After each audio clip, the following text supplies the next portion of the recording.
நம்ம ஆல்ரெடி சொன்ன மாரி பல தடைகள தாண்டி தான் நம்ம இந்த முருகர் கோயில வந்து அடைஞ்சோம். இது எப்படி இருந்ததுன்னா, கடவுள் நம்மளோட பக்திய சோதிப்பார்ன்னு சொல்லுவாங்கல்ல, அந்த மாதிரி. கடவுள் நம்மள சோதிப்பாரு. ஆனா கைவிட மாட்டாருன்னு தான் சொல்லுவாங்க. இங்க நம்மள கைவிடாம நமக்கு ஒரு போனஸும் குடுத்தாரு. என்னன்னா, விழுப்புரம் மாவட்டத்துல மயிலம் கோயில் பக்கத்திலேயே பார்த்தீங்கன்னா, திருவக்கரை வக்ரகாளி அம்மன் கோயில் இருக்கு அப்படின்னு ஒரு விஷயம் நமக்கு காதுல வந்து கேட்கவும், சரி இவ்வளோ தூரம் வந்துட்டோம், அந்த கோயிலும் போய் பார்த்துருவோம் அப்படின்னு மனசுல ஒரு எண்ணம் தோணுச்சு. ஸோ நம்மளோட அடுத்த ஸ்டாப் திருவக்கரை வக்ரகாளி அம்மன் கோயில் தான். போகிற வழியிலேயே இங்கேயுமே நிறைய பேர் அன்னதானம் கொடுத்துட்ருந்தாங்க. வெயிலுக்கு இதமாக ஒரு வீட்டு வாசல்லையே பந்தல்லாம் அழகாக போட்டு குளு குளுன்னு மோரும் கொடுத்தாங்க. அவங்களுக்கு ஒரு நன்றி சொல்லிட்டு ஆளுக்கு ஒரு கிளாஸ் மோரும் வாங்கி குடிச்சிட்டு அங்கேருந்து அப்படியே கிளம்பியாச்சு. இந்த அம்மன் கோயிலை நெருங்க பல கடைகள் மற்றும் வீட்டு வாசல்லையே கோயில் சிற்பங்கள், சிலைகள், அது மட்டும் இல்லாமல் வீட்டில் பயன்படுத்தக்கூடிய அம்மி, குழவி இந்த மாதிரி பொருட்கள் எல்லாம் விற்பனைக்கு வைக்கப்பட்டதை நம்மளால் பார்க்க முடியுது. அது மட்டும் இல்லாமல் இந்த சிற்பக்கலைகளை இங்கே சொல்லித்தராங்க அப்படின்னும் நம்மளால் பார்க்க முடிஞ்சுது. அட்வான்ஸ் டெக்னாலஜிஸ் எவ்வளோ வந்திருந்தாலும் இந்த மாதிரி கையால் செய்யப்படக்கூடிய சிற்பக்கலைகள் எல்லாம் கண்கூட நேராக பார்க்குறதே அவ்வளோ அழகாக இருந்துச்சு. இந்த இடத்துல சிற்பங்கள் செய்யக்கூடிய கருங்கற்களுக்கான வளம் வந்து ரொம்பவே நல்லா இருக்குது அப்படின்ட்டு போகிற வழி எல்லாமே நம்மளால் பார்க்க முடிஞ்சுது. இந்த அழகெல்லாம் அப்படியே ரசிச்சுட்டு நம்ம கோயிலும் வந்து சேர்ந்தாச்சு. இதுதாங்க திருவக்கரை வக்ரகாளி அம்மன் கோயிலோட என்ட்ரன்ஸ். வாசல்லே வந்து நிறைய பேர் சுற்றி போட்டுக்கிறத பார்க்க முடிஞ்சுது. அதாவது கண் திருஷ்டி இந்த மாதிரி விஷயங்களுக்கு அங்கேயே சுற்றி போட்டு திருஷ்டி கழிச்சிட்டு இருந்தாங்க. இந்த மாதிரி சுற்றி போட்டுக்கிறது, திருஷ்டி கழிச்சிக்கிறது அப்படிங்கிறது அவங்கவுங்க தனிப்பட்ட விருப்பமும் நம்பிக்கையும் சார்ந்த ஒரு விஷயம். என்னோடய அம்மா பொதுவாக பார்த்திங்கன்னா இந்த மாதிரி சுற்றி போட்டுக்கும்பொழுது அவங்க கையில் 51 ரூபாவோ இல்லை 101 ரூபாவோ கொடுப்பாங்க. அவங்க சுற்றி போட்டதுக்கு அப்புறமா அவங்கக்கிட்ட அந்த 1 ரூபா காயின் மட்டும் ரிட்டன் வாங்கிட்டு அதை அவங்களோட பர்ஸில் வச்சுப்பாங்க. அது அவங்களோட நம்பிக்கை. It's a sign of luck அப்படின்னு அவங்க ஃபீல் பண்ணுறாங்க. கோவிலோட என்ட்ரன்ஸ்லேயே ரொம்ப பெரிய மண்டபம் அமைச்சிருப்பாங்க. இன்கேஸ் நீங்கள் வெயில் டைம்லாம் வரீங்கன்னா இலைப்பாறதுக்கு ரொம்பவே நல்ல இடம் அது. கோவிலுக்குள்ளே நுழையும் பொழுதே லெஃப்ட் சைடில் ஒரு விநாயகர் சிலை இருக்கிறத பார்க்க முடியுது. அங்கே போயிட்டு சாமி கும்பிட்டுட்டு நம்ம கோவிலுக்குள்ளே போகலாம் வாங்க. இந்த கோவிலோட கட்டிட அமைப்பும் இங்கே இருக்கக்கூடிய சிலை ரூபங்கள் எல்லாம் பார்க்கும்போது இது சோழர் காலத்தை சேர்ந்தது அப்படின்னு சொல்கிறாங்க. அதுக்கு ஏற்ற மாதிரியே இங்கே இருக்கக்கூடிய சிலைகளும் சிற்ப வடிவங்களும் பார்த்திங்கன்னா ரொம்ப உயிரோட்டம் உள்ளதாக இருக்கக்கூடியதாக நம்மளால் பார்க்க முடியுது. பொதுவாக கோயில் போகிறவங்க 2 கேட்டகரியாக இருப்பாங்க. அதாவது தெய்வ பக்தி உள்ளவங்க பக்தியோடு போய் சாமி கும்பிட்டுட்டு வருவாங்க. ஒரு சிலர் பார்த்திங்கன்னா மைண்ட் ரிலாக்ஸேஷன் அண்ட் அந்த பாசிட்டிவ் வைப் கிடைக்கணும் அப்படிங்கிறதுக்காக போகிறவங்களும் உண்டு. ஆனால் நான் அதுக்காக மட்டும் கோவிலுக்கு போகிறதில்ல. அந்த கோவிலுக்கு போயிட்டு அங்கே என்னென்ன சிலைகள் இருக்குது, அது எப்படிலாம் வடிவமைச்சிருக்காங்க, என்னென்னலாம் வித்தியாசமாக இருக்குது, என்ன கற்களை யூஸ் பண்ணியிருக்காங்க, என்ன வேலைப்பாடுகள்லாம் செஞ்சுருக்காங்க அப்படின்னு சொல்லிட்டு சுற்றி என்னென்ன இருக்குதுன்னு எல்லாத்தையும் அப்சர்வ் பண்ணுறது உண்டு. அது ரொம்ப இன்ட்ரெஸ்டிங்காகவும் இருக்கும். அதே மாதிரி இந்த கோவிலையும் நிறைய இன்ட்ரெஸ்டிங்கான விஷயத்த பார்த்தேன். வாங்க அதை 1 by 1 ஃபர்தராக வீடியோக்குள்ளே போய் பார்க்கலாம். உள்ளே என்ட்ராகும்போதே ஃப்ளோரில் ஒயிட் கலர் பெயிண்ட் அடிச்சிருக்காங்க. இது என்னதான் ஹை மெயின்டெனன்ஸ் இருந்தாலும் இது ரொம்பவே நல்ல விஷயம். வெயில் டைம்லலாம் நம்ம தரையில் நடந்து போகும்போது நம்ம கால் சூடு தெரியாமல் இருக்கணும் அப்படிங்கிறதுக்கு தான் இந்த ஒயிட் கலர் பெயிண்ட் அடிச்சிருக்காங்க. பொதுவாக காளினாலே ஆக்ரோஷமான தெய்வம்னு எல்லாருக்கும் தெரியும். அதுவும் வக்ரகாளினா சொல்லவே வேணாம். 8 கை கொண்ட வக்ரகாளியாக இந்த கோவிலில் அம்பாள் நமக்கு தரிசனம் கொடுக்குறாங்க. இந்த கோவிலுக்கு ஒரு ஹிஸ்ட்ரியும் இருக்குது. வாங்க அது என்னென்னு பார்க்கலாம். வக்ராசுரன் அப்படின்னு சொல்லக்கூடிய அசுரன் சிவனை நோக்கி தவம் இருக்கிறதாகவும் அந்த தவத்துக்கான வரமாக வக்ராசுரனுக்கு நிறைய சக்திகளை சிவன் தராரு. சிவபெருமானிடமிருந்து வரம் பெற்ற வக்ராசுரன் தேவர்களுக்கு ரொம்பவும் தொல்லை கொடுக்குறாரு. வக்ராசுரனை வதம் செய்யறதுக்காக பெருமாளும் அவதரிக்கிறாரு. வக்ராசுரனை கொன்னதுக்காக பழி வாங்கறதுக்கு துர்முகி வராங்க. துர்முகி நிறைமாத கர்ப்பிணியாக இருக்கிறதுனால அவங்க வயிற்றில் இருக்கக்கூடிய அந்த சிசுவை அம்பாள் தன்னுடைய காதில் குண்டலமாக அணிவிச்சிட்டு துர்முகியை வதம் செஞ்சிடுறாங்க. வதம் செஞ்ச கையோடு இங்கே இருக்கக்கூடிய மக்களுக்கு வக்ரகாளி அம்மனா அருள் பாலிச்சிட்டு வராங்க. இப்போ நம்ம கேட்ட இந்த கதையை எடுத்துக்காட்டுற விதமாக இந்த கோயிலோட கருவறைக்கு அப்படியே பின்னாடி போய் பார்த்தீங்கன்னா ஒரு அம்பாள் சிலை இருக்கும். அந்த சிலையில் வக்ரகாளி அம்மன் ஆக்ரோஷ கோலத்தில் தன்னுடைய காதில் குண்டலமாக ஒரு குழந்தைய தொங்க விட்டுருக்கிறத நம்மளால் பார்க்க முடியும். என்னதான் அசுர குலத்தை சேர்ந்து பழிவாங்கிற குணத்தை கொண்டு இருந்ததுனாலும் தன்னோட வயிற்றில் இருக்க சிசு எந்த பாவமும் அறியாததுனால அம்பாள் எவ்வளோ அழகாக அந்த சிசுக்கு பாவ விமோச்சனம் தந்து தன் கூடவே வச்சுருந்து ஒரு அழகான பாக்கியத்தை கொடுத்துருக்காங்க அப்படிங்கிறத நம்மளால இங்கே பார்க்க முடியுது. இங்கே இந்த மண்ணில் புதைஞ்சிருக்க நந்தி ரூபத்துக்கு மஞ்சளும் குங்குமமும் பூசி அபிஷேகம் செஞ்சு விளக்கம் போட்டு வழிபடுறாங்க. இப்படி பண்ணுறதுனால நம்மளோட வேண்டுதல் எல்லாமே நிறைவேறும் அப்படின்றது இந்த ஊர் மக்களோட நம்பிக்கை. திருவக்கரையில் இந்த வக்ரகாளியம்மன் கோயில் மட்டும் ஸ்பெஷல் கிடையாது. இங்கே மரம் எல்லாம் கல்லான ஒரு கதையும் சொல்லப்பட்டிருக்கு.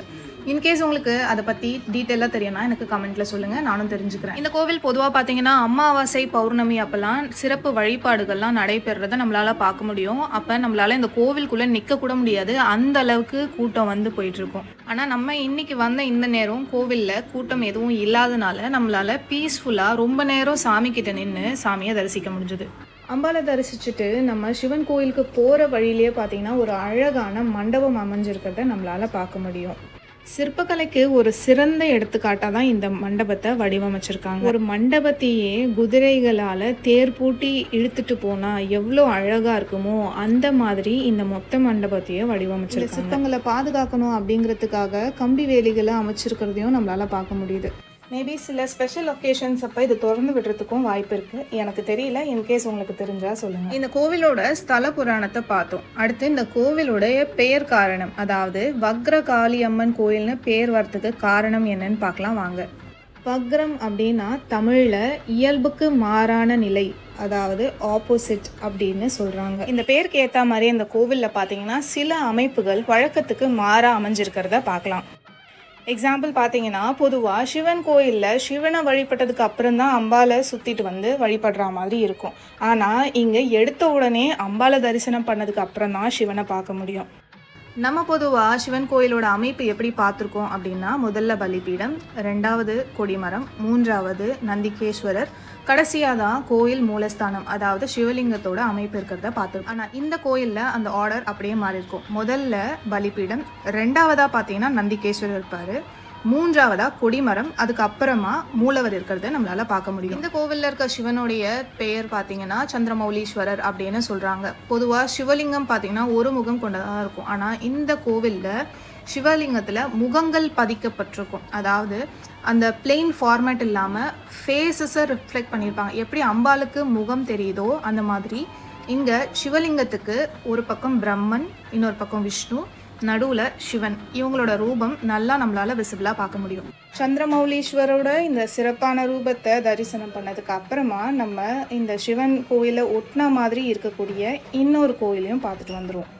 இந்த மாதிரி அழகான தமிழ் சொற்களால் பதிக்கப்பட்ட கல்வெட்டுகள் இருக்கக்கூடிய கோவில் ரொம்ப குறைவாக. அதுலேயுமே பல கோவில்களில் ப்ராப்பர் மெயின்டெனன்ஸ் இல்லாமல் நிறைய டேமேஜஸோடு இருக்க முடியுது. லக்கிலி இந்த கோவிலில் ரொம்ப நல்லா அதை பாதுகாத்துட்டு வராங்க. சோழ பரம்பரையை சேர்ந்த செம்பிய மாதேவி அப்படிங்கிறவங்க பிரதிஷ்டை பண்ணி வழிபட்ட சிவலிங்கமும் இங்கே இருக்கிறத நம்மளால் பார்க்க முடியுது.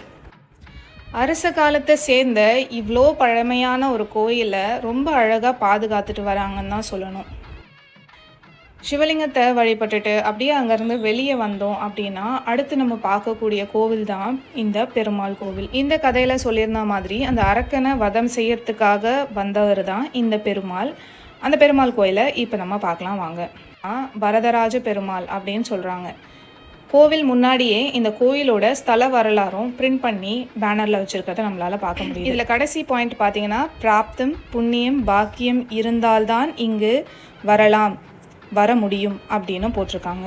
இன்கேஸ் இந்த கோயிலுக்கு உங்களால் நேராக போக முடியலனாலும் ஃபோன்லேயோ இல்லை டிவிலேயோ பார்த்துட்ருக்கீங்க அப்படின்னா இந்த வீடியோ மூலமா இந்த கோயிலில் இருக்க இந்த தெய்வங்களை வழிபட்ட புண்ணியமும் உங்களுக்கு வந்து சேரணும்னு நான் வேண்டிக்கிறேன். பெருமாளை கும்பிட்டுட்டு அப்படியே வெளியே வர வழியில் பார்த்தீங்கன்னா ஒரு மரத்தில் இந்த மாதிரி தொட்டில் மஞ்சள் கயிறெல்லாம் கட்டியிருக்கிறத பார்க்க முடியுது.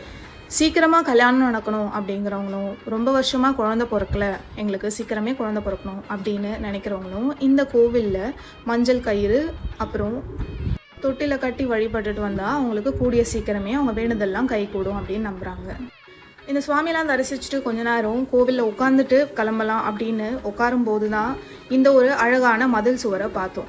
இந்த சுவற்றில் பார்த்தீங்கன்னா லக்ஷ்மி விநாயகரை பொறுத்து இருக்கிறத நம்மளால் பார்க்க முடியுது. அண்ட் இந்த மதில் சுவர் பார்த்தீங்கன்னா அவ்வளோ ஹைட்டாக இருந்தது. ஈஸியாக யாராலும் கண்டிப்பாக ஏறியே வர முடியாது, அந்த அளவுக்கு இருந்துச்சு.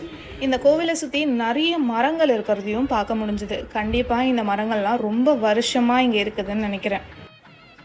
இறை ரூபமும் இயற்கை ரூபமும் சேர்ந்த ஒரு இடமா தான் இந்த ஸ்தலம் விளங்குது. ஸோ உங்களுக்கு டைம் கிடச்சுன்னா கண்டிப்பாக இந்த கோயிலுக்கு ஒரு தடவையாவது போயிட்டு வாங்க. இந்த கோவில் வந்து பாண்டிச்சேரி அண்ட் விழுப்புரம் மாவட்டத்துக்கு நடுவில் அமைஞ்சிருக்கு.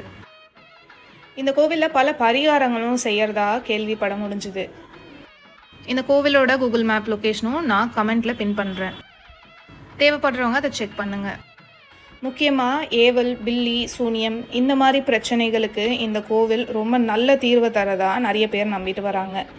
ஆக மொத்தத்தில் இந்த கோவிலுக்கு வந்தீங்கன்னா உங்கள் வாழ்க்கையில் என்ன பிரச்சனை இருந்தாலும் அதுக்கு கண்டிப்பாக ஒரு தீர்வு கிடைக்கும் அப்படிங்கிறத நம்மளால் எங்கள் கண் கூட பார்க்க முடிஞ்சுது.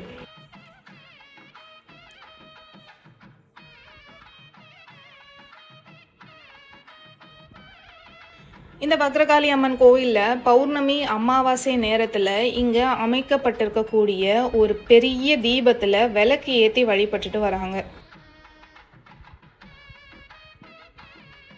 பொதுவாக இந்த கொப்பரை தீபமானது அமாவாசை அன்னைக்கு பகல் 12 மணியும் பௌர்ணமி அன்னைக்கு நடுராத்திரி 12 மணிக்கும் ஏற்றி வழிபட்டு வரதை நம்மளால் பார்க்க முடியுது. பொதுவாக காளி அம்மன் சொன்னாலே ரொம்ப பவர்ஃபுல்லான ஒரு தெய்வம் தான் சொல்லுவாங்க. இந்த கோவிலில் காளி மட்டும் இல்லாமல் சிவன், பெருமாள் அப்படின்னு சொல்லிட்டு எல்லாரும் ஒன்றா இருக்கிறதுனால நம்மளோட வேண்டுதல் எதுவாக இருந்தாலும் அதுக்கு ஒரு நல்ல பலன் கிடைக்கும் அப்படின்ட்டு தான் இங்கே வர எல்லாருமே நம்புகிறாங்க.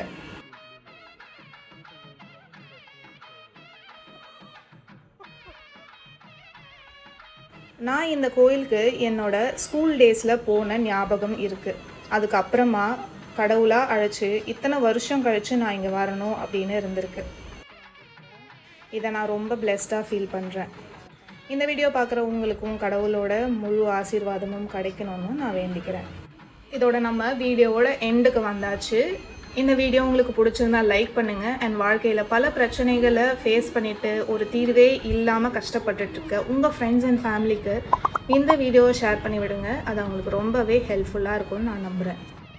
இதோட நம்மளோட இந்த பயணத்தை முடிச்சுக்கிறோம். அடுத்து நம்ம சேனலில் ஒரு அழகான வீடியோவில் உங்களை கூடிய சீக்கிரமே சந்திக்கிறேன். நன்றி, வணக்கம்.